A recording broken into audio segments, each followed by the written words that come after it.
Sa tahimik na bayan ng Bethlehem, isinilang ang isang batang nagngangalang Jesus kay Maria, isang simpleng dalaga, at si Jose, isang mapagkumbabang karpintero. Ito ay hindi isang pangkaraniwang kapanganakan. Ipinahayag na ng mga propeta ang kanyang pagdating. Tinutukoy siya bilang ang Mesyas, ang tanging pag-asa at liwanag para sa sangkatauhan.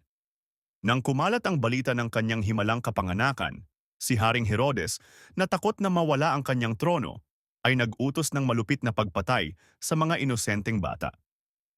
Pinatnubayan ng mga banal na panaginip, tumakas sina Maria at Jose kasama ang sanggol na si Jesus patungong Ehipto. Bilang isang bata, ipinakita na ni Jesus ang pambihirang karunungan.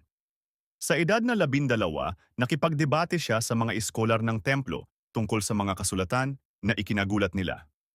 Gayunpaman, sa edad na 30 lamang siya nagsimula ng kanyang makapangyarihang pampublikong ministeryo. Pumili siya ng 12 iba't ibang alagad, mula sa mga mangingisda hanggang sa mga maniningil ng buwis, upang samahan siya sa isang misyon na magbabago ng takbo ng kasaysayan. Ang mga himalang ginawa niya ay kamangha-mangha. Pinagaling niya ang mga may sakit, binigyan ng paningin ang mga bulag, ginawang alak ang tubig, at maging ang mga patay ay binuhay niya. Pinapatunayang siya ay may kapangyarihang banal.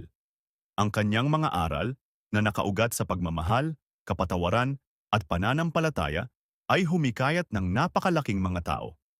Nagsalita siya sa mga talinghaga gamit ang mga simpleng kwento upang ihatid ang malalim na katotohanan na ginagawang abot kamay ang banal. Ngunit ang kanyang lumalaking impluensya ay itinuturing na banta ng mga pinuno ng relihiyon at ng pamahalaang Romano. Nagbalak sila laban sa kanya at inakit ang isa sa kanyang pinakamalapit na disipulo, si Judas, upang ipagkanulo siya para sa 30 pirasong pilak. Ang mga sumunod na pangyayari ay mabilis. Nahaharap sa mga maling paratang, siya ay dinala kay Poncio Pilato at laban sa sariling paghuhusga ni Pilato, hinatulan siya ng kamatayan sa pamamagitan ng pagpapako sa krus. Sa krus, matapos ang oras ng matinding sakit at paghamak, binitiwan ni Jesus ang mga makahulugang salita. Ama, patawarin mo sila, na ipinapakita ang kanyang walang hanggang pagmamahal at awa. Kinuha ang kanyang katawan at inilagay sa isang libingan, tinataka ng isang malaking bato. 3 araw ang lumipas, ang libingan ay natagpo ang walang laman. Si Jesus ay muling nabuhay, nagpakita sa kanyang mga disipulo at marami pang iba sa loob ng 40 araw, muling pinatotohanan ang kanyang mga turo at binigyang diin ang kahalagahan ng pananampalataya.